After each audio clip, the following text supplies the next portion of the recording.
કહેવાનું છે મિલનજીને કહેવાનું છે કે હેપી મેરિડ લાઈફ માટે તમે એમને એક પોઈન્ટ કયા કહેશો કે લગ્ન પછી એમણે કઈ કઈ વાતો ધ્યાનમાં રાખવાની છે? કોઈ પણ વાતનું ધ્યાન રાખવાનું નથી. વાય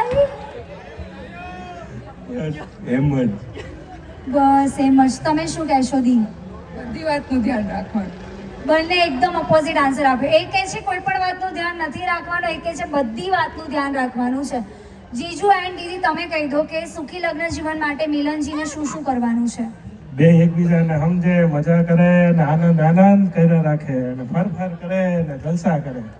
અરે વાહ ભાઈ, આવું સજેશન તો તમને ક્યાંયથી નહીં મળે. આનંદ કરે, ફરે ને મજા કરે. એન્ડ દીદી તમે શું કહેશો? આ બાજુ બસ બંને લોકો બહુ એન્જોય કરે પોતાની લાઈફમાં. અરે વાહ, પૈસાની મોજ ઉડાડે. પૈસાની મોજ ઉડાડે. સાંભળી લીધું?